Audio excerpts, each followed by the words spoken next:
Have you ever seen someone sitting alone on a bench, wearing a wedding dress with no groom in sight, and wondered, what happened to her? What if I told you a struggling single father, the kind who fixes engines better than he fixes his own, heart, took that bride home not out of pity, but out of something deeper? This is a story about second chances, about a boy who rarely spoke, a woman who had forgotten how to hope, and a house that never stopped waiting for its missing piece. It's quiet, it's tender, and it just might remind you that sometimes the best kind of love doesn't begin with fireworks, but with a porch light that never goes out.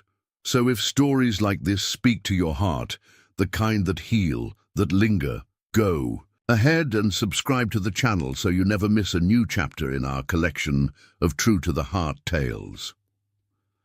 Now, settle in, because this story, it begins with a man, a little boy, and a bride who never made it to the altar. A struggling single dad took a bride home from a wedding. She never had, she changed his son's life. The morning sun filtered through the dusty window panes of Walker's Auto Repair, casting a golden hue on rusted tools and half-finished engines. Tom Walker wiped the sweat from his brow with the back of his sleeve and leaned over the hood of a 2003 Ford pickup that had seen better days. The clink of metal and the occasional low hum of country radio were the only sounds in the shop, until the bell over the front door jingled softly, then stopped, unanswered. No one came in. Tom glanced up, then shrugged. Probably a breeze. In this small Montana town, nothing moved fast. Life here ticked by at the pace of creaking porch swings and coffee refills in chipped diner mugs. He checked his watch. Nearly 3:30, time to close up and pick up Ben from school. Tom washed his hands at the old utility sink, dried them on a rag, and reached for his flannel jacket. As always, he hesitated for a moment in front of the photo taped to his locker. It had yellowed with time, but the smile was still bright, Rebecca holding a newborn Ben, both faces radiant. Tom ran a finger down the edge of the picture, then turned away before the weight in his chest could settle too deep. The school sat at the edge of town, a low, red-brick building with a faded American flag flapping out front. Tom parked his old truck in the pickup line and waited. Children spilled out of the front doors in waves, laughing and shouting, swinging backpacks like they didn't weigh a thing. Ben was last, as usual. The boy moved slowly, clutching a sketch pad to his chest. His thin frame was wrapped in a jacket one size too big, and his dark brown hair fell over his eyes in a way that made him seem smaller than he was. "Hey, bud," Tom greeted as Ben climbed into the passenger seat. Ben nodded, but said nothing. Tom had long stopped expecting words. His son spoke, just not often, not easily, not since the hospital, not since Rebecca. Still, Tom talked to him like everything was normal, because sometimes pretending helped. "Doris brought by some of her apple pie this morning," he said as he pulled out of the school lot. "I saved the last slice for you." Ben's lips twitched, almost a smile. Almost. Their house sat on the outskirts of town, beyond the last gas station, and down a gravel road where mailboxes leaned like tired old men. It was a plain, two-bedroom home with peeling paint and a front porch swing that groaned when the wind blew. Ben went straight to his room. Tom started dinner. Grilled cheese, tomato soup from a can, and half a mind wondering if that check from Mike's transmission would ever clear. He set the plates down at the table. "Dinner's ready." Ben appeared, sketch pad still in hand. He always kept it close, like a shield. They ate in mostly silence. Ben dipped his sandwich in the soup and stared at the window. "What did you draw today?" Tom asked gently. Ben hesitated, then turned the pad around. A robot stood on a cliff, one hand shielding its eyes, the other holding a small child's hand. Tom blinked. "Wow, that's something else, Ben. He looks like a protector." Ben didn't respond. but his shoulders relaxed slightly.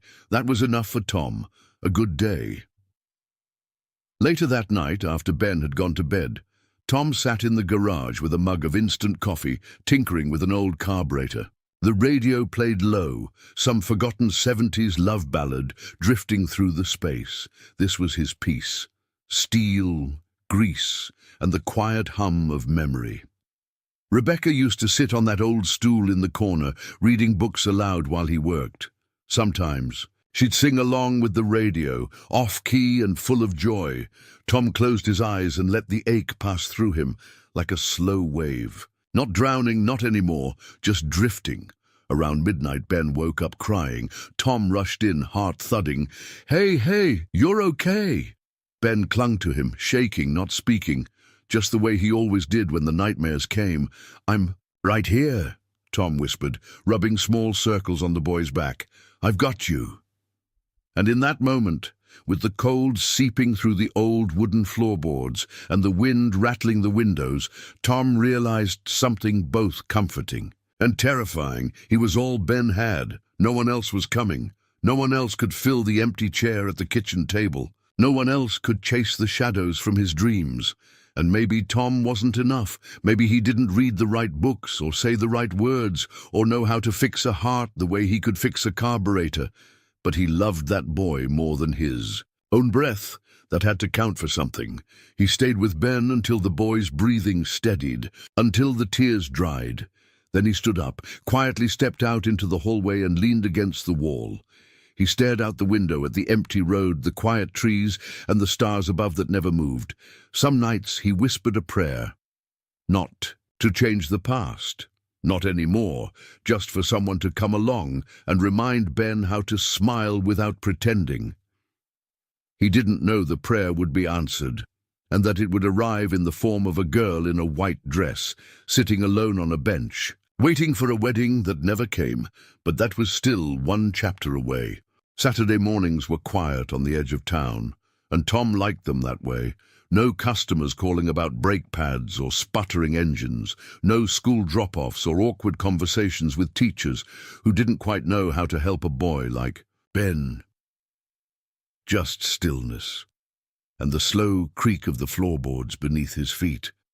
Tom stood in the hallway just outside the laundry room, holding a small wooden box in both hands. It had been tucked behind a shelf in the garage, forgotten under a pile of winter blankets and broken picture frames. He hadn't seen it in years. The box was worn, its edges rounded smooth with time. Rebecca's initials were carved lightly into the lid, R.A.W., Rebecca Ann Walker. Tom stared at those 3 letters, feeling like they belonged to another life. He carried the box into the living room and sat on the edge of the old corduroy sofa, the springs sighing beneath him. For a moment, he just held it. Then, slowly, he lifted the lid. Inside were memories that still had weight. A folded sonogram photo, a dried flower from their wedding bouquet, the hospital bracelet from Ben's birth, a note written in Rebecca's neat looping script. "If something ever happens, tell him I sang to him every night." Tom closed his eyes. He could still hear her voice, soft and a little off-key, humming lullabies while Ben kicked in her arms. The sound had faded over the years, but not the feeling. Never the feeling. A sharp knock at the door startled him. Tom quickly closed the box, setting it aside. Ben peeked around the corner, hair mussed from sleep, his sketchpad tucked under one arm like always. "Hey, kiddo," Tom said gently. "Did I wake you?" Ben shook his head, eyes flitting to the wooden box on the couch. Tom followed his gaze. He hesitated, then patted the cushion beside him. "Wanna sit?" Ben stepped into the room, cautious like a cat, and lowered himself beside his dad. He didn't say anything. He rarely did, but his eyes were curious. Tom opened the box again, slowly this time, letting Ben see. "This was your mom's," he said. "She kept little things in here, things that mattered." Ben leaned closer, his fingers brushing the edge of the hospital bracelet. Tom watched him, unsure of what to say next. The words felt fragile, But something in his son's stillness told him to keep going. "She used to hum to you before bed," Tom said, "even when you were still inside her belly. Said you always kicked when she hit the wrong note." Ben's mouth curved, not quite a smile, but something close. "After you were born, she'd rock you in that old chair in the corner and make up silly songs. I think half of them didn't even have words." Ben reached for the folded sonogram photo, studying it like it might come alive. "That's you," Tom said. "Just a little peanut back then. Kicked like a mule, though." Ben looked up, and for a split second his eyes weren't so guarded. Tom swallowed the lump in his throat. "You know," he added, "she would have loved to see your drawings. She always said you'd be a builder or an artist, or maybe both." Ben blinked fast and looked away. He closed the lid of the box carefully, as if tucking those memories back to sleep. Then, quietly, he slid the box into Tom's hands, stood up and walked to his room. Tom sat there for a long time after, the box warm on his lap. He didn't follow. Ben didn't like being chased. Instead, Tom let the silence settle, the way he always did. But something had shifted. Not much, just a hairline crack in the wall Ben kept up. But Tom had learned to recognize those. They meant hope. That afternoon, Tom went out back to patch the old fence that separated their yard from the woods. He liked the quiet work. Something about hammering nails and measuring boards steadied him. From the kitchen window, he caught sight of Ben at the table, sketching like he always did. But there was something different in his posture, not slouched or hunched, focused, present. Tom smiled to himself and kept working. As the sun dipped behind the trees and the air cooled, Tom came inside to start dinner. He set the kettle on the stove and glanced toward Ben's pad, sitting open on the table. He wasn't one to pry, but this time he stepped closer. The page showed a drawing of a boy sitting beside a woman in a rocking chair. Her hair was long. There were music notes around her. The boy was smiling. Tom exhaled slowly, his hand resting on the back of the chair.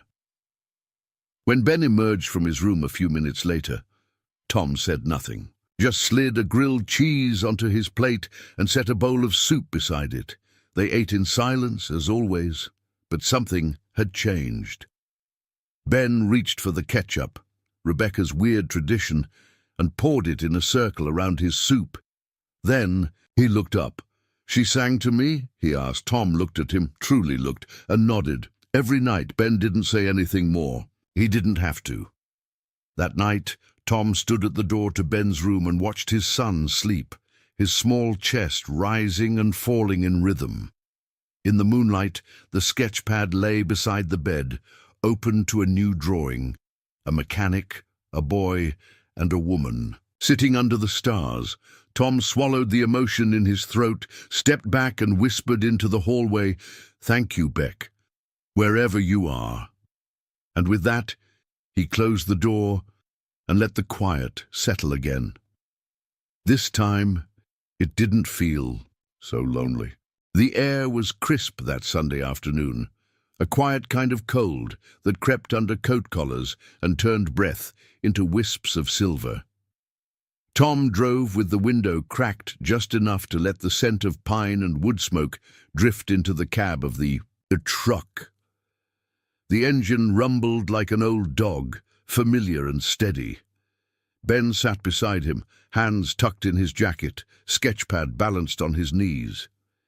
He hadn't drawn much that morning, just scribbled aimlessly, as if waiting for something to inspire him. They were heading back from the town supply store. Tom had picked up a new door hinge and a box of nails for the shed. It wasn't urgent work, nothing ever was around here, but keeping busy made the silence feel less heavy. As they rounded the bend past the old Methodist church, Tom spotted her. At first, she was just a shape, white against the dull grey of the bench beneath the bare oaks. But as the truck rolled closer, the shape sharpened into something out of place, a woman, alone, still. She sat rigid on the weathered bench, a bouquet of wilted roses dropped at her feet like fallen leaves.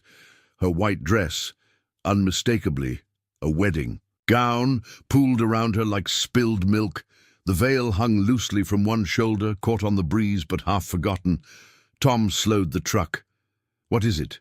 Ben asked, the rare question barely louder than a breath. Tom didn't answer right away. He pulled over to the side of the road, put the truck in park, and stared for a moment. There was something fragile about her, like a porcelain figure left in the rain. He turned to Ben. "Wait here, okay?" Ben nodded, eyes wide and watchful.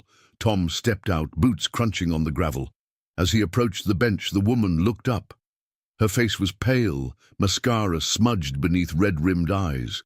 Not crying anymore. She'd already done that. This was the look of someone emptied out. "Ma'am," Tom said gently, "are you all right?" She didn't speak, only blinked once, as if unsure whether he was real. Tom knelt slightly so he wasn't towering over her. "Name's Tom. I don't mean to bother you, well, I don't see many brides out here alone." That earned him the ghost of a smile. Barely there, she glanced down at her dress, then back up. "I guess I'm not a bride anymore," she said, her voice hoarse but soft. "Not really?" Tom nodded slowly. "Want to talk about it?" She shook her head. "Not now." He stood, hands in his coat pockets, trying to gauge what to do next. She didn't look injured, but she looked lost and cold and alone in the kind of way that was dangerous, not for the body but for the heart. "You got somewhere to go?" he asked. Her eyes flicked away, toward the church, then down the road. "I was supposed to be on a plane to Maui by now," she said quietly. "Now I can't even bring myself to call a cab." Tom followed her gaze. There were no cars, no waiting guests, no one searching for her. Just the fading light and a wind that cut sharper by the minute. "Well," he said finally, "I'm not much of a Maui kind of guy, but my house isn't far. Got heat, food, and my son just learned how to make microwave s'mores. That's something, right?" The woman looked at him for a long time, like she was deciding whether to laugh or fall apart. Then she blinked again. "You don't even know my name." Tom smiled softly. "That's true. But I know what it's like to sit alone when you thought someone would be there." She took a deep breath, her shoulders hitching. Then, slowly, she nodded. "Emily," she said. "My name's Emily." Tom offered a hand. "Come on, Emily. Let's get you out of this cold." Back at the truck, Ben sat perfectly still, eyes glued to the approaching figure. Tom opened the passenger door and gestured gently. "Ben, this is Miss Emily. She's going to ride with us for a bit." Ben didn't respond, but he didn't retreat either. That was something. Emily climbed in carefully, her dress bunching awkwardly. Tom handed her his jacket from the back seat, and she wrapped it around her like armor. No one spoke on the short drive home. The hum of the engine filled the silence, and Emily kept her gaze on the passing trees, the kind of stare that wasn't seeing but remembering. At the house, Tom helped Emily up the porch steps. The screen door creaked open, and the scent of wood polish and old books drifted out. "You can sit here," he said, guiding her to the couch. "I'll get you a blanket." Emily nodded, eyes darting to the family photos on the mantel, lingering. On one, of a woman holding a baby, Rebecca and Ben, frozen in a happier time. Ben stood just outside the living room, watching. He didn't say a word, but his sketchpad was clutched tightly in both hands. Tom returned with a blanket and draped it over Emily's shoulders. "I'll make some tea," he said, moving toward the kitchen. "Or coffee, if that's more your style." "Tea's fine," she murmured. Ben moved a step closer. Emily looked at him, her expression softening. "Hi," she said gently. He stared for a moment, then looked down at the floor. But he didn't leave. That was more than Tom expected. In the kitchen, Tom stood at the kettle, listening to the muffled sounds behind him. Emily's voice, low and careful, Ben's footsteps crossing the floor. He wasn't sure what had brought her here, but he knew somehow this wasn't the end of something. It was the beginning. The next morning brought a soft grey sky and a light drizzle that tapped gently against the windows like hesitant fingers. The kind of day that asked for quiet, no plans, no errands, just slow breathing and warm mugs. Tom stood at the stove, stirring scrambled eggs in a cast-iron skillet. The aroma of butter and pepper filled the kitchen, a familiar grounding scent. It wasn't much, but he believed breakfast, a real one, had a way of reminding people the world was still spinning. Behind him, Emily sat at the kitchen table, wrapped in a flannel blanket that dwarfed her like a child playing dress-up. Her wedding dress, now carefully folded and tucked into a grocery bag, rested on the chair beside her. An odd, silent guest. She looked better in the morning light. Not cheerful, not quite rested, but real. No makeup, no veil, no performance. Just a woman trying to steady herself. Tom set a plate in front of her. Eggs, toast, a couple of strawberries he found in the back of the fridge. "I wasn't sure what you'd eat," he said. "This is perfect," Emily replied, her voice still soft but less shaky than the night before. Ben sat across from her, his sketchpad open, though his pencil hadn't moved since he took it out. He studied her quietly between glances at the page. Not suspicious, just curious. Emily gave him a small smile. "Is that your journal?" she asked. Ben looked at Tom, uncertain. "It's okay," Tom said. "You can show her if you want." "Two?" Ben hesitated, then tilted the pad so she could see. On the page was a new drawing, a girl sitting on a bench, her dress rippling like water. Her face was soft, peaceful, alone, but not sad. Emily blinked. "That's me, isn't it?" Ben nodded. Emily's eyes welled up, but she blinked the tears away quickly. "You made me look stronger than I felt." "That's how he sees people," Tom said, setting a mug of tea in front of her. "Draws them the way they ought to be, not just how they are." Emily reached out and tapped her fingers gently on the sketchpad.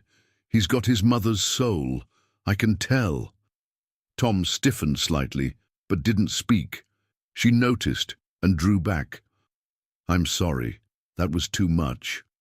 "No," Tom said after a pause. "It's okay. It's just not something people usually say."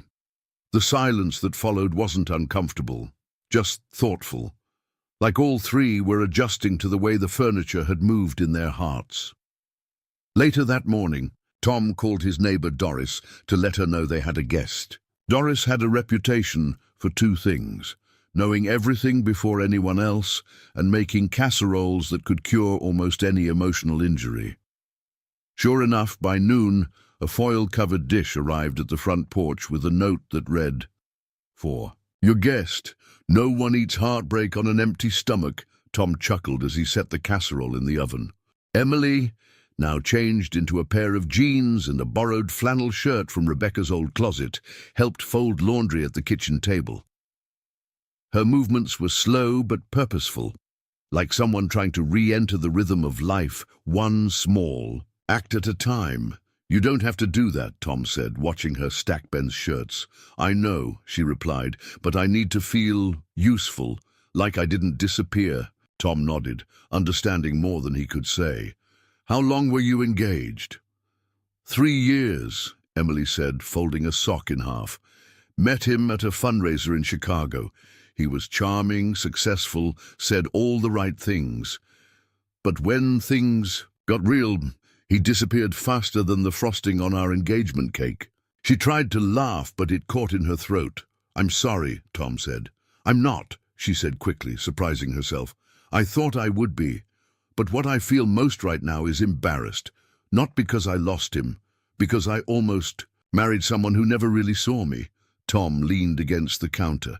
"I think a lot of people marry someone they only half know. You're brave to walk away before the ceremony instead of after the damage." Emily looked down at her. "Hands. It wasn't bravery. He left first." Tom said nothing, just gave her a nod that meant, "You're still standing. That counts for something." That evening, Emily offered to help with dinner again. Tom was hesitant, not because he doubted her, but because it had been years since someone. Besides, Ben had stirred a pot in his kitchen. She moved like she belonged, carefully, respectfully, but not like a stranger. Ben set the table. No one asked him to. He just did it. Over dinner, the three of them talked more than usual. Emily asked Ben about his favorite books, and he surprised everyone by naming a science fiction novel he'd read twice. He reads better than most. Adults, Tom said, a trace of pride in his voice. Ben flushed, eyes shining. Emily smiled. Smart and kind. That's a dangerous combination. After dinner, as dishes clinked in the sink and Tom dried the last plate, he glanced toward the living room. Ben had fallen asleep on the couch, sketchpad still resting on his chest, pencil loosely held in one hand. Emily stood in the doorway, watching. "He reminds me of someone," she said. Tom turned to her. "Who?" She opened her mouth, then closed it. Her eyes were far away again. "Maybe I'll tell you another time." Tom didn't press. He was learning that some people don't open all at once. Some people arrive in pieces, and it's not about fixing them. It's about making space for them to rebuild. That night, as Tom lay in bed, he heard something soft from the hallway, humming, a quiet, broken lullaby. He stepped out and saw Emily sitting in the armchair near the window, wrapped in a blanket, watching the stars. "Couldn't sleep?" he asked. She shook her head. Too many thoughts. He didn't ask what they were. Instead, he sat across from her, both of them looking out into the silence. For the first time in a long time, Tom didn't feel like he was carrying all the weight. Alone, and for the first time, Emily wasn't waiting for someone to rescue her. They were just two people sitting in the quiet, and that, somehow, felt like enough. By Wednesday, the air had shifted. Not quite spring, but the kind of late winter thaw that made the porch swing creak a little less like grief and a little more like memory. Tom noticed it when he stepped outside to grab the morning paper. The sky tinged with a hint of blue that had been absent for weeks. Inside, the house was quiet. That warm, layered kind of quiet only possible when something broken had started to breathe again. Emily was in the kitchen, humming under her breath, as she sliced carrots for stew. She'd found the tune on the radio the day before and had been humming it ever since, not quite in key, but confident enough not to care. Tom stood in the doorway, watching. There was something deeply human about the way she moved. Sleeves rolled up, brow furrowed in focus. He hadn't realized how long it had been since someone else moved with intention in that kitchen. "You're up early," he said. Emily glanced back with a half smile. "Thought I'd try cooking something edible for dinner tonight," Tom chuckled. "You don't have to win Ben over with food. You drew him in the second you complimented his robot sketches." "Still," she said, tossing the carrots into a pot. "Every kid deserves a home-cooked meal that doesn't come out of a box." Tom hesitated. "You sure you're okay staying another night?" "I'd like to," she replied, not looking at him this time. "Just until I figure out the next step." He nodded. That sounded fair. That sounded reasonable. But there was a part of him, buried and quiet, that didn't want her to leave at all. That afternoon, Tom took Ben with him to the garage to finish some work on an old Chevy that had been sitting there since before Christmas. The boy stayed close as he always did, scribbling ideas in his sketchpad while Tom worked under the hood. "Miss Emily's cooking tonight," Tom said, glancing at Ben. "Stew, hope you're hungry." Ben looked up and nodded slowly. Then, after a pause, he spoke, his voice soft but clear. "She smiles different than most people." Tom blinked, surprised. "What do you mean?" "She doesn't smile when she's happy," Ben said. "She smiles when she's trying not to cry." Tom swallowed hard, wiping his hands on a rag. His son didn't speak often, but when he did, it was like someone turned on the light in a dark room. "You think she's sad?" Tom asked. Ben nodded again, but not in a bad way. "It's like when you miss someone, but you still want to." "Be kind." Tom crouched beside him. You're a good kid, you know that, Ben shrugged. Mom used to smile like that too, before the hospital. Tom didn't speak for a moment, just reached over and gave Ben's shoulder a quiet squeeze. Dinner was served just after 6. The table had 3 places set, real cloth napkins, the good plates that only came out at Thanksgiving, and a small bouquet of dried wildflowers in a mason jar at the center. Emily's stew filled the house. With a rich, savory warmth, she ladled it into bowls with a touch of ceremony, clearly proud of her work, but too humble to admit it. Ben climbed into his chair and looked at the setting carefully, as though unsure if it was really for him. "It's okay to use the good stuff, right?" Emily asked, catching Tom's glance. Felt like a celebration. "Celebration of what?" Tom asked. She met his eyes. "Of not eating alone." Tom smiled. "Can't argue with that." For the first few minutes, no one said much. Just the clink of spoons and the soft whistle of wind outside the windows. Then, unexpectedly, Ben spoke. "It's really good," he said. Emily blinked. "Thank you." "I mean it," Ben added. "Tastes like something from a storybook." She laughed, startled but genuine. "I'll take that as high praise." Tom watched them, watched how Emily's face softened, how Ben leaned in closer, how the air between them seemed to hold something delicate and new. Later, over second helpings and warm bread, Emily asked Ben what his favorite thing to draw was. "Machines," he said, "but ones that are also people, like protectors, guardians." Emily tilted her head. "Why do they have to be machines?" "Because machines don't get tired, they don't leave." The words fell into the silence like a stone into still water. Tom stiffened. He didn't look at Emily, but he felt her glance. Ben went back to eating like nothing had happened. Like he didn't just say something that cracked the room open. Emily didn't press. She just reached for her glass of water and nodded. Makes sense. Tom wanted to say something, anything to change the subject, but nothing came. So they sat in the truth for a while. Sometimes that's all you can do. After dinner, Emily washed the dishes while Tom dried. Ben had returned to his sketch pad, curled on the couch, pencil moving steadily. "You okay?" Tom asked quietly. Emily handed him a plate. "Yeah, just surprised." "By what?" "By how much this feels. Like a life." Tom glanced at her. "It is a life." "Not mine," she replied. "Not really, I'm just borrowing space." Tom paused, setting the dish towel down. "Emily, you're not a burden. You're not a stray someone brought home out of pity. You're here because we want you here. Ben wants you here." She looked at him then, really looked, and something behind her eyes shimmered. "I don't know how to be wanted without feeling like I have to earn it," she admitted. Tom's voice dropped to a gentle murmur. "You don't have to earn kindness. Sometimes it just comes without strings." A long pause. "Thank you," she whispered. He nodded, not breaking eye contact. "You're welcome." That night, after Ben had gone to bed, Tom found Emily sitting on the porch swing, a cup of tea cupped between her hands. The wind had died down, and stars blinked overhead like little reminders of something larger. He sat beside her, neither of them speaking right away.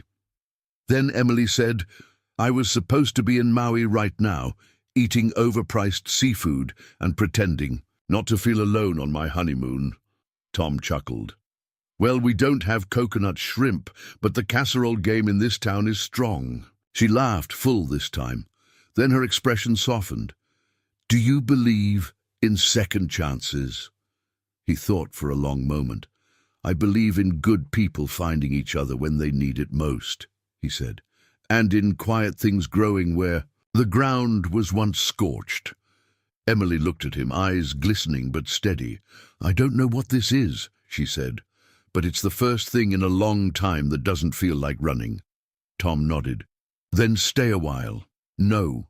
Promises, no pressure, just stay." And under the stars on that quiet porch, she whispered the first promise she could keep. "Okay." It started with a small, almost invisible gesture. A corner of a drawing slipped quietly onto the kitchen table one morning, not handed to her, not announced, just left there.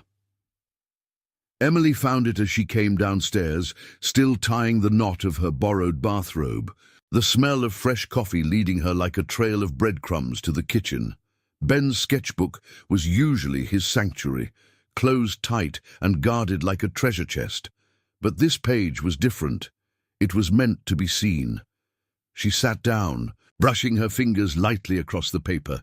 The drawing showed 3 figures standing under a large oak tree. A boy, a man, and a woman. The boy held a paper airplane. The man had a wrench in one hand, the other resting gently on the boy's shoulder.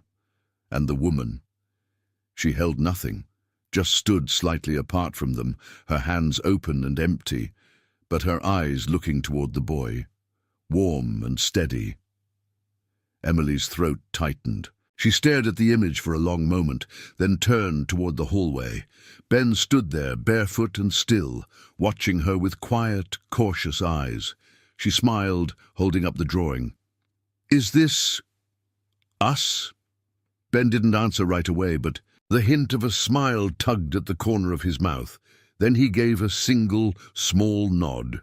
Emily rose from the table, walked over, and crouched gently to his height. "Thank you for letting me in," he shrugged a little, eyes darting to the floor. "I mean it," she said. "You don't let people close. I see that. But this means more than I can say." Ben looked up, his voice barely a whisper. "You don't feel like a stranger." Emily blinked quickly, her heart catching in her chest. "You don't either." Later that day, while Tom was under the hood of a stubborn Buick out in the garage, Emily and Ben spent the afternoon planting bulbs in the backyard. It had been Emily's idea. She'd found a box of forgotten tulip bulbs in the shed, likely leftovers from some distant spring. No one expected them to bloom. That wasn't the point. They worked quietly at first. Ben dug the holes. Emily dropped the bulbs in and gently covered them with soil. "You ever plant anything before?" she asked. He shook his head. "Not really." "Well, here's the thing about tulips," she said, brushing dirt from her gloves. "You plant them when it's cold and ugly out, when nothing's blooming. But if you're patient, really patient, something beautiful shows up later, even when you forget you planted them." Ben paused, his small hands covered in earth, then nodded slowly. "Like magic," Emily smiled. "Exactly like that." In the evening, Tom came inside to find the kitchen windows steamed from something simmering on the stove, and laughter drifting down the hallway. Not loud laughter, gentle, surprised like a bird testing its wings. He paused at the doorway to the living room. Ben and Emily were sitting on the floor, a stack of old board games between them. Monopoly pieces lay scattered like confetti. "I'm just saying," Emily said, mock serious. "You can't build a hotel on Baltic Avenue and expect to get rich." Ben grinned. "You're just mad because I beat you twice." Tom leaned against the doorframe, arms crossed. "Should I be worried? My son is learning ruthless real estate strategy from a houseguest." Ben turned, eyes shining. "She's the one who taught me to mortgage the railroads." Emily held up her hands. "Guilty." Tom shook his head, a soft chuckle escaping his lips. "Dinner's almost ready. You two should wash up." As they disappeared down the hallway, their footsteps light and echoing with something that felt suspiciously like joy. Tom stood alone in the living room, the Monopoly pieces still scattered across the rug. He looked down at the thimble token resting near his boot. For the first time in a long time, the house didn't feel like a place of missing things. It felt full, not with noise, but with presence. That night, after Ben had gone to bed, Emily lingered at the kitchen table while Tom rinsed dishes in the sink. "I think he's starting to trust me," she said, her tone soft, almost tentative. Tom turned off the tap, dried his hands, and joined her at the table. "Yeah, I noticed. That's not easy for him." "It's not easy for me either." Emily admitted. But with Ben, it doesn't feel forced. It feels like he sees things most adults overlook. Tom nodded slowly. He does. Sometimes I wonder if he sees too much. There was a pause. Then Emily said something she hadn't said aloud since the day her world cracked open. I lost a baby 2 years ago. Tom looked up, heart stilling. He didn't speak. He knew better than to fill silence that wasn't his to break. It was early, she continued. Not many people knew. We hadn't even told our families yet. And when I miscarried, it felt like I lost the part of me that knew how to hope. Her voice trembled, but she pressed on. After that, everything got quieter. My fiancé stopped talking about kids. We stopped talking about anything. I kept pretending I was okay because I thought that's what strong women do. Smile. Push. Forward. Get to the altar. Tom reached across the table, not to hold her hand. He didn't want to overstep, but to set his fingers near hers, close enough for her to feel. You don't have to pretend here, he said. Emily looked at him, eyes shimmering. Ben gave me something I thought I'd never feel again. Tom's voice was barely above a whisper. What's that? She smiled. Not the kind that covered pain, but the kind that cracked it open and let the light in. Purpose. Later, Tom stood at Ben's bedroom door, watching the boys sleep. His sketchpad lay open on the nightstand, a new drawing already taking shape.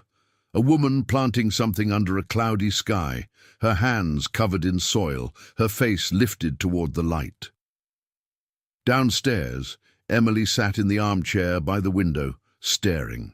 Into the dark, a cup of tea nestled between her palms. Outside, the tulip bulbs rested beneath the soil, waiting, like all beautiful things that bloom only after the world has forgotten they're there. The snow returned on a Tuesday. It wasn't the kind of snow that buried streets or knocked down power lines, just a quiet dusting, like the world had exhaled gently and left a thin layer of forgiveness over everything. The rooftops wore white, the fields shimmered, and the porch swing held a fragile crown of frost. Emily watched it from the living room window, a cup of coffee warm in her hands. She didn't move, didn't speak, just stood there, still as glass, taking it in. Behind her, Ben sat on the floor, cross-legged, flipping through a worn book of constellations that had belonged to his mother. Every few minutes he'd glance up at Emily, as if checking to make sure she hadn't disappeared. She never noticed. But Tom did. That afternoon, Emily found herself in the small guest room again, the one with faded yellow walls and a quilt that smelled faintly of cedar. She'd been sleeping there for nearly a week now, and while she hadn't brought more than a bag of clothes and a phone charger, the space had started to feel held. She opened the closet to hang up the sweater Doris had loaned her, and that's when she saw it, tucked in the corner beneath a box of Christmas ornaments, a toy, small, soft, clearly handmade, a stuffed rabbit with a fraying ear and a stitched smile. It looked loved. She picked it up gently, cradling it in both hands, a whisper of something caught in her chest. Memory, ache, a sensation too big to name and too old to forget. Before she realized it, she was sitting on the floor, the rabbit still, in her lap, her fingers tracing the seams like they held some kind of prayer. She didn't cry, not right away. That came later, when she tucked the rabbit carefully back where she found it and closed the closet door with trembling fingers. Downstairs, Ben was drawing again. He sat at the kitchen table, tongue slightly sticking out in concentration, the way he always did when something mattered. Emily moved carefully, not wanting to disturb him, but he looked up before she could pass. "You can sit," he said. It was permission, a simple, monumental invitation. She pulled out the chair across from him. "What are you working on?" Ben slid the paper toward her. "It's kind of a dream, or maybe a wish." The drawing was of a small house on a hill. Smoke curled from the chimney, and in the front yard stood a garden with 3 people, A man holding a rake, a woman watering flowers, and a child chasing butterflies. Emily studied it closely. "It's beautiful." Ben shrugged. "I like drawing things that feel safe." She smiled, but her heart ached. "And does this feel safe to you?"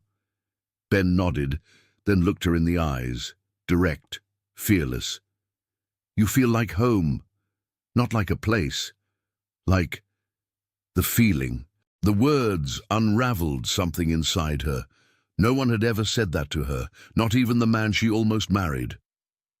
Later that day, while Tom was out replacing brake pads on Mrs. Cafferty's ancient Ford, Emily and Ben baked cookies. It was her idea, though the recipe was half-invented, and the kitchen quickly turned into a flower-snowed battlefield. Ben giggled as she tried, and failed, to crack an egg one-handed like she'd seen on a cooking show. "You're terrible." At this, he teased. "Terribly determined," she corrected, laughing as yolk dripped onto the counter. Tom walked in just as they were pulling the first tray out of the oven. He stopped in the doorway, inhaling the smell of vanilla and cinnamon. For a moment he didn't say anything, just stood there, coat still on, hat in hand, as if unsure whether he was allowed to belong to a moment like this. Emily looked up. "We saved you the best batch, slightly overbaked, mildly misshapen, but made with reckless amounts of love." Tom smirked, shaking snow from his shoulders. "Sounds like my kind of cookie." Ben handed him one, still warm. Tom bit into it and gave a theatrical sigh. "Dangerously edible." They all laughed, and it felt easy, uncomplicated, like a memory, being made in real time. That night, after Ben went to bed, after the kitchen was clean and the leftover cookies were wrapped in foil, Emily sat by the fire, nursing a cup of chamomile tea. Tom joined her, carrying 2 logs to toss into the stove. For a while neither spoke. The flames crackled gently, casting golden shadows that danced along the hardwood floor. Then Emily said, "I lost a little girl." Tom looked over, his face still. "She was barely formed," Emily continued, staring into the fire. 8 weeks, not even a heartbeat strong enough to hold on to. But she was mine, and when I lost her, it felt like I lost the version of me who might have been a mother. She didn't cry this time. The tears had already come and gone. What remained was quieter, something settled and raw. "I named her in my mind," she added. "Sophie, never told anyone that." Tom swallowed, throat tight. "You would have been a good mother," he said. Emily smiled, tears clinging to her lashes. "How would you know?" "Because I watch you with my son," he replied. "And I see him reach for you in ways he hasn't reached for anyone since Rebecca." Emily turned toward him. "That doesn't scare you?" "It humbles me," Tom said, "that he's letting someone in again, that he chose you." Her eyes shimmered again. "I didn't come here looking for this. I didn't think you did." "I still don't know what this is." He didn't answer right away, just looked at her, steady and kind. "You don't have to name it yet." She exhaled, long, slow, letting go of something she hadn't realized she was still holding. Tom leaned forward and added another log to the fire. The warmth pulsed outward, filling the room, touching the corners that had long been cold. Emily curled her knees beneath her and closed her eyes for a moment. Not to sleep, just to feel. Upstairs, Ben sat at his desk, pencil in hand, drawing by, the soft light of his bedside lamp. He sketched a garden again, but this time the woman in the drawing held a small child in her arms. Just a suggestion of form, a promise not yet realized. He titled the page in the corner, "If She'd Stayed." Then, after a pause, he scratched it out and wrote instead, "If she stays." The snow had melted by morning, leaving the yard soggy and glittering with sun-touched dew. A warm breeze rustled the dry branches of the elm tree in the backyard, as if spring were beginning to loosen winter's stubborn fingers. Tom was in the garage, fixing a stubborn generator. The old thing coughed, sputtered, then reluctantly growled to life. He grinned, satisfied, wiping his hands on a rag before heading inside to wash up. The house was quiet. Ben was at school, and Emily had offered to reorganize the old bookshelf. In the living room, an excuse, really, to touch something familiar and bring a little order to the chaos inside her. Tom paused at the doorway, watching her from behind. She stood on her tiptoes, trying to reach the top shelf, hair tucked behind one ear, the sunlight catching the soft curve of her jaw. It was the kind of moment he'd forgotten how to notice, ordinary and breathtaking all at once. "You're going to pull something," he said with a smile. Emily turned, laughing lightly. "And ruin my dramatic reach-for-the-stars pose?" He walked in, brushing dust off a stack of books. "You didn't have to do all this." "I wanted to," she said simply, her gaze drifting over the spines of old paperbacks and family photo albums. Tom froze for a beat as she reached for one of the albums, not because he didn't want her to see, but because he hadn't opened them in so long. He wasn't sure what memories might fall out. Emily sat on the floor with the book in her lap, flipping through pages filled with the faded joy of summers. Past, Rebecca holding Ben at the beach, Tom carving pumpkins in the driveway, their small world once wrapped in warmth. Then she turned the page, and there it was. A candid photo. Rebecca sitting in a cafe, laughing mid-sentence, a coffee cup in one hand.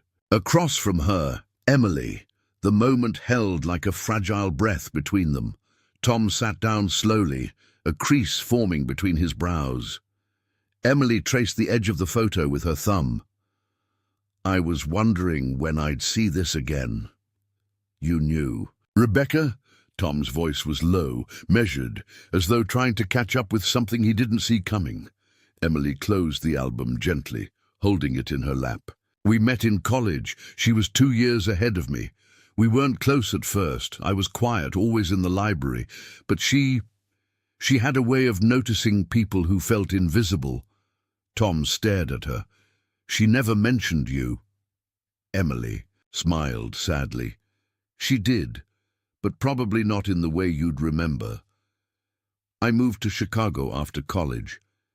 We lost touch after she married. But before that, she talked about you like you were made of sunlight and sawdust."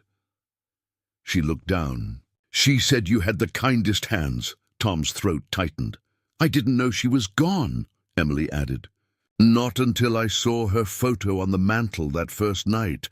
I didn't say anything because I didn't know how." He nodded slowly. "You've been carrying that all this time?" She met his gaze. "I didn't come here because of her. I didn't know this was you, I swear. But once I realized, it felt like someone had tied a string from her to me, and it led me right back here." Tom leaned forward, elbows on his knees.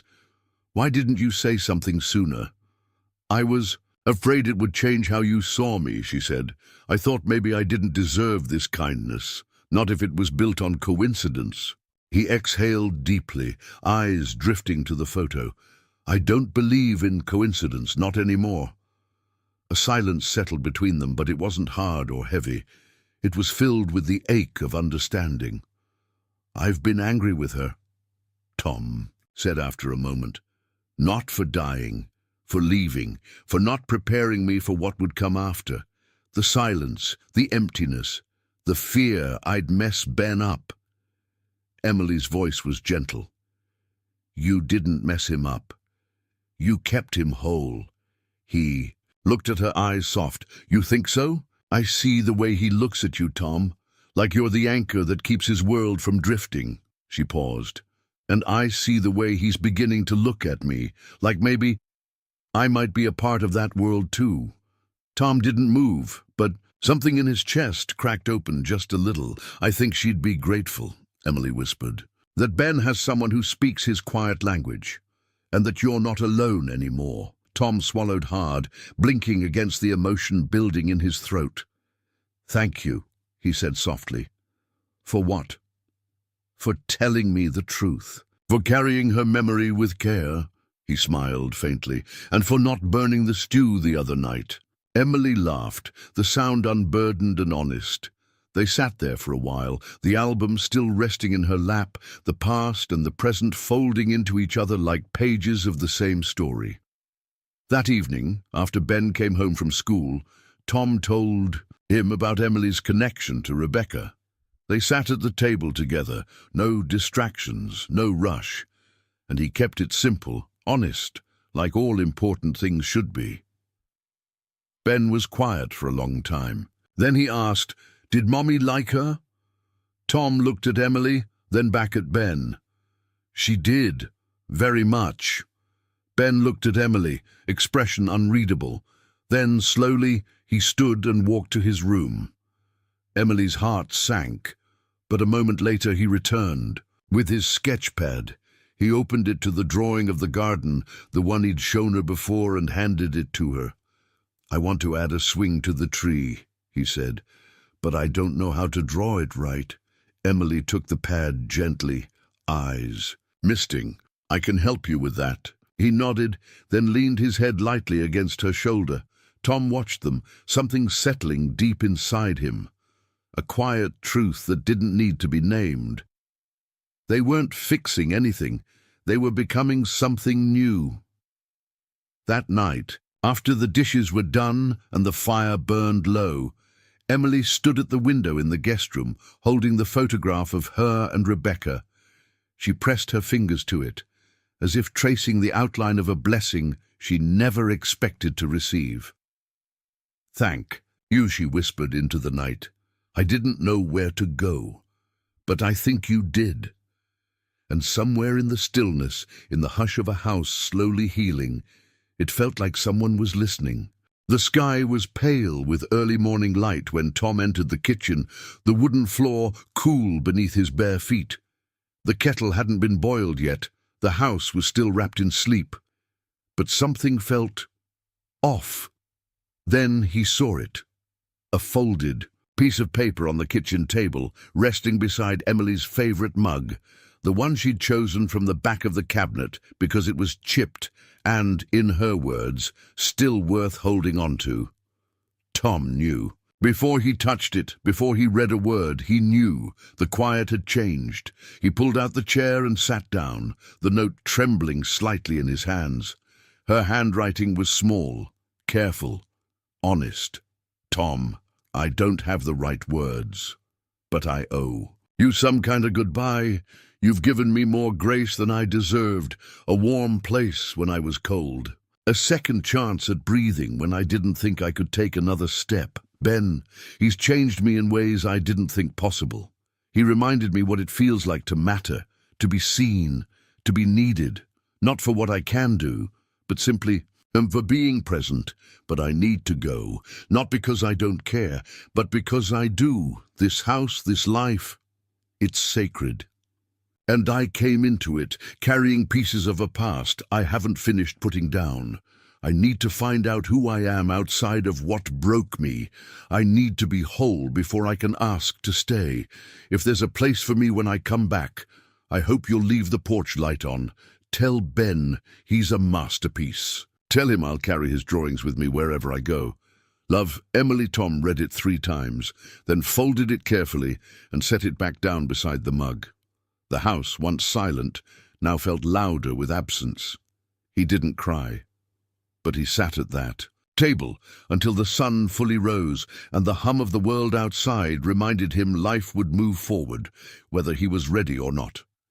Ben noticed right away. He came downstairs rubbing his eyes, wearing the sweatshirt Emily had fixed for him after it tore near the sleeve. He looked at the empty chair, then the mug, then at Tom. "Is she gone?" he asked, voice small.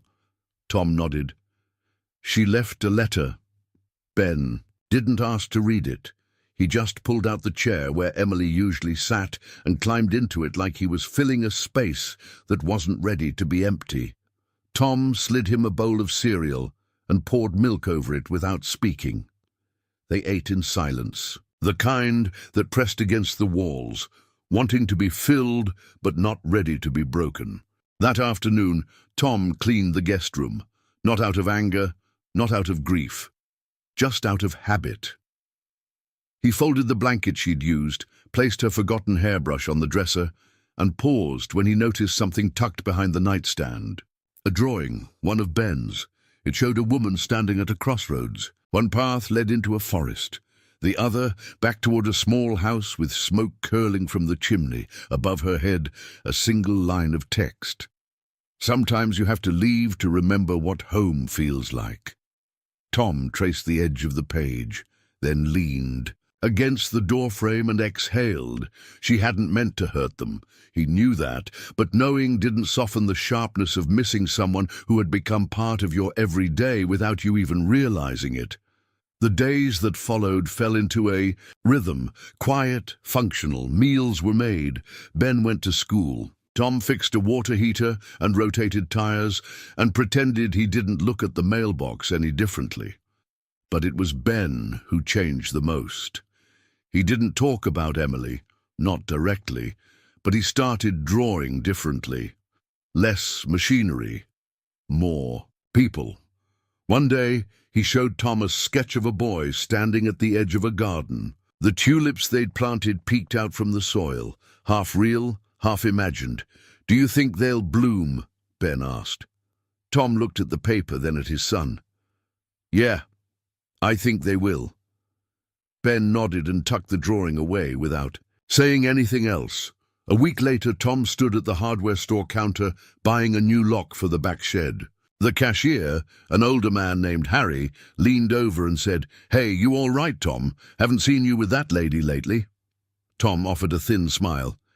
"She's away for a while." Harry nodded slowly. "Well, she seemed like someone who made the place feel warmer. Hope she finds her way back." Tom did too. That night, as rain tapped gently against the windows, Ben crawled into bed early. Tom lingered in the doorway, unsure if he should say something. "Dad?" Ben asked, his voice muffled under the quilt. "Yeah, buddy. She'll come back, I think." Tom crossed the room, sat on the edge of the bed. "What makes you say that?" Ben shrugged. "Because I miss her. And she said people don't leave things they miss forever." Tom smiled, brushing his son's hair back. "You're a wise kid." Ben yawned. "She smiled different the last night she was here." Tom blinked. "How so?"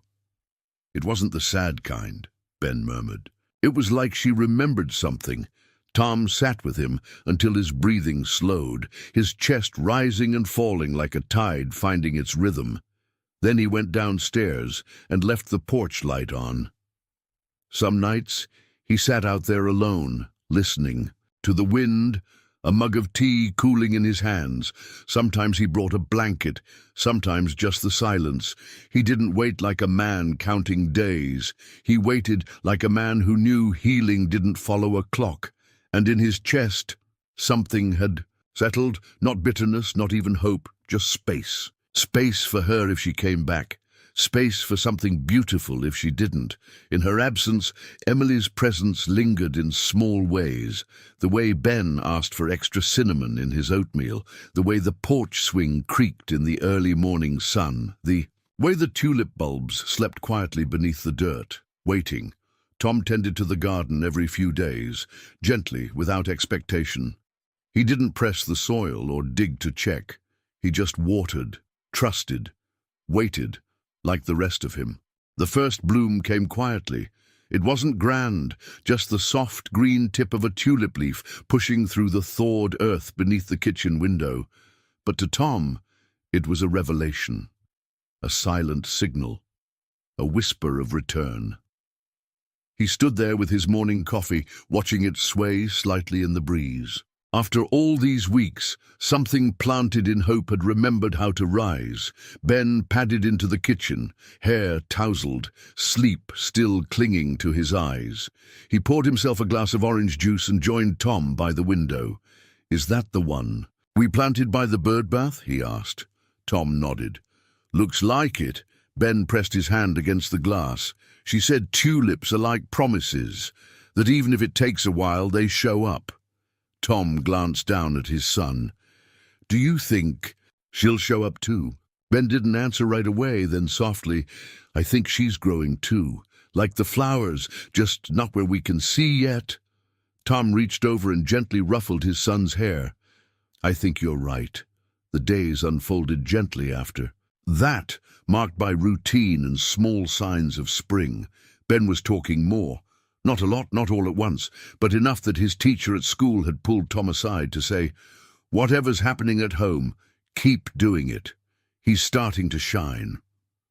Tom smiled at the compliment, but deep down, he knew it wasn't something he was doing. It was the afterglow of someone who had left a handprint on their lives. Emily's departure hadn't closed a door. It had opened something else, something quiet, reflective, and still unfolding.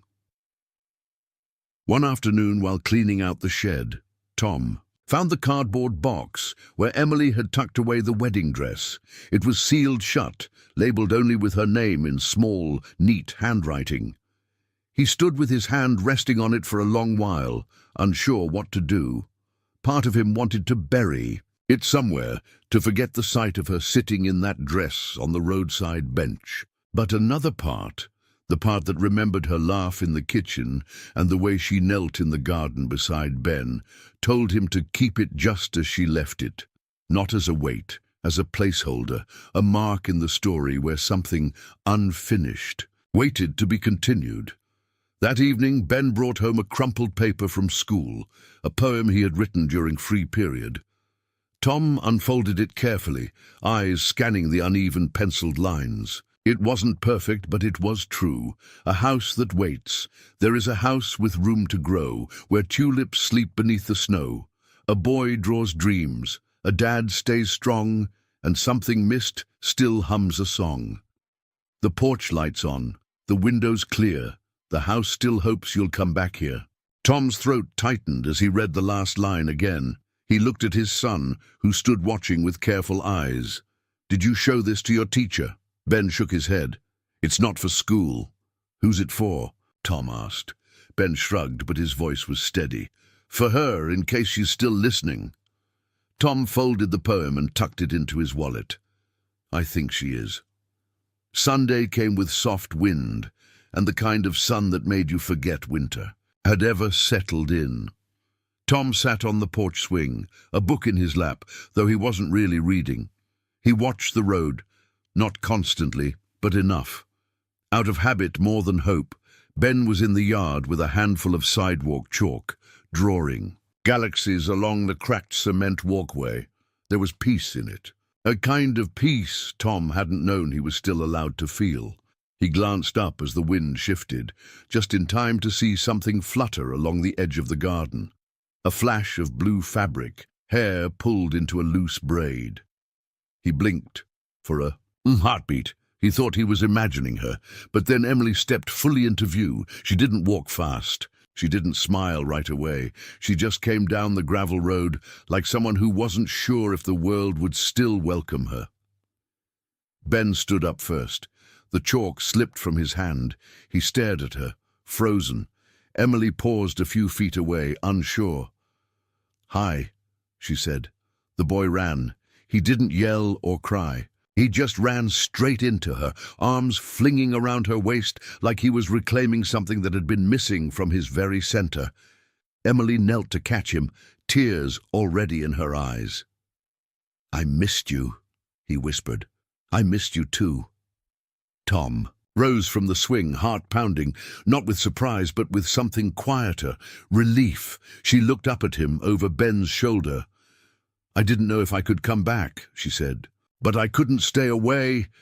Tom nodded, voice thick. "You didn't have to be ready, just willing."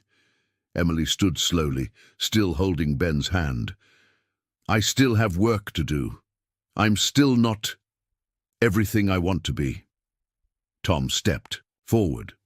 "None of us are, but we're not meant to do it alone."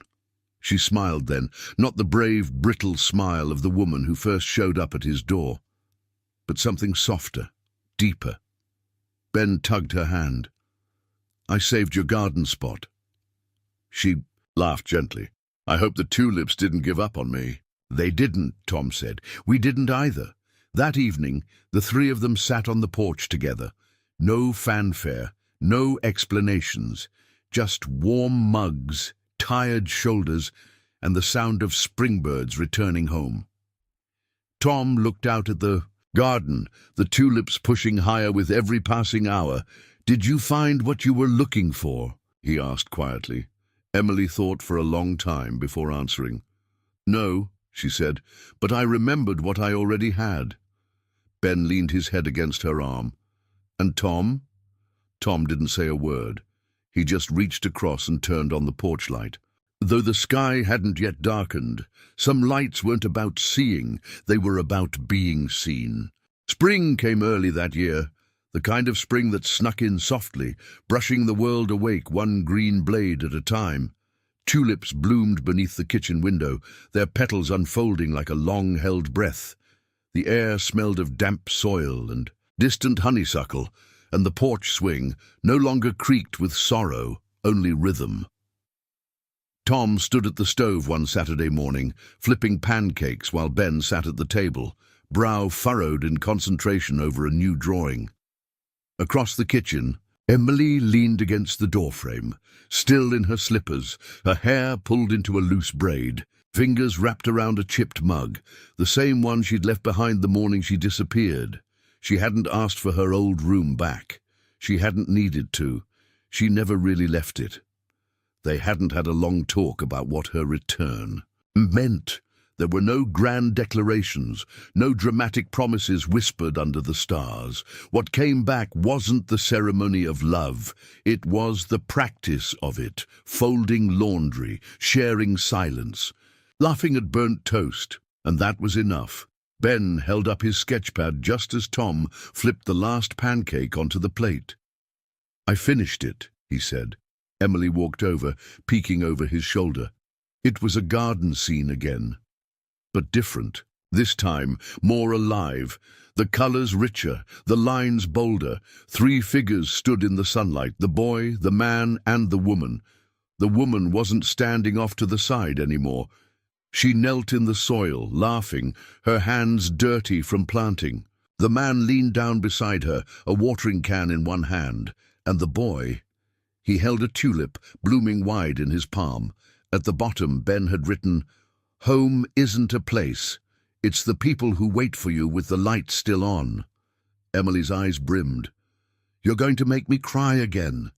Ben shrugged. "You always say tears are good when they water something." Tom chuckled and placed the pancakes on the table. "Well, we're all about to get watered over breakfast, apparently." They sat together, just the 3 of them, and passed. Syrup and laughter across the table, like it had always been theirs to share. That afternoon, they visited Rebecca's grave. It was Ben's idea. He held Emily's hand the whole way there, quiet but not solemn. Just steady. Tom brought a single tulip from the yard, a deep orange one Rebecca would have loved. The cemetery sat just beyond the edge of town, tucked between a grove of trees and a worn wooden fence that leaned like it had stories to tell. They stood together, the 3 of them, in front of the stone-marked Rebecca Ann Walker, beloved wife and mother. Tom cleared his throat. "I think you'd like her," he said aloud, eyes on the stone. "Actually, I know you would." Emily reached down and laid the tulip at the base of the marker. "I'm not here to replace anyone," she whispered, "just to honor what was and help grow what comes next." Ben didn't say anything, but he knelt and placed his drawing, a small copy he'd made, next to the flower. Then he stood and took both their hands. That evening, Emily cooked dinner. Tomato soup and grilled cheese, Ben's favorite. The kitchen smelled like memory, but it wasn't heavy. It was warm, familiar. Tom stood at the counter slicing apples when he looked over and said, almost casually, "You know you can stay, right?" Emily turned from the stove, her hand still on the pot handle. He continued, "Not out of pity. Not because Ben needs you, not even because I do." He paused. but because you belong. And I think maybe you've known that for a while now." Emily didn't speak right away. Her eyes were full, but her smile was clear. "I was waiting for someone to say it out loud," she said, "but I stopped needing them to." She turned off the stove and crossed the room to him, slipping her arms around his waist, pressing her cheek against his shoulder. "I'm home," she whispered. He didn't say welcome back, he just held her, like you do with something precious you thought you'd lost. Later, they sat on the porch swing as dusk settled gently around them. Ben played in the yard, barefoot and chasing fireflies, his laughter echoing across the lawn. Emily leaned her head against Tom's shoulder. "I never imagined this," she said. This kind of ending," Tom smiled. "That's the thing, Em, it's not an ending." She looked up at him. He nodded toward the yard. "It's a beginning. One we didn't plan, but maybe the best ones are the ones that catch us off guard." The porch light blinked on automatically as night fell. They both watched it. "I used to think healing was about forgetting," Emily murmured, "or replacing. But now I think it's just making room." Tom squeezed her hand. "There's always room." Ben came bounding up the steps, breathless, cheeks flushed with joy. "Can we make s'mores tomorrow?" he asked. "Breakfast, lunch, and dinner," Tom replied. Emily laughed. "Don't you dare promise that unless you're prepared to deliver." Ben leaned against her, fitting perfectly into the crook of her side. "I'm glad you came back." "I'm glad you let me," she said. He tilted his head. "You're not going anywhere now, right?" Emily looked to Tom, then to the yard, the swing, the stars just beginning to appear. "No, sweetheart," she said. "I'm right where I belong." Inside, the house exhaled, not with sorrow, not with ghosts, but with life. The wedding dress still sat in its box in the back of the closet, untouched, unrevisited, and yet no longer symbolic of what was lost. Instead, it had become a symbol of what could change, of what could heal.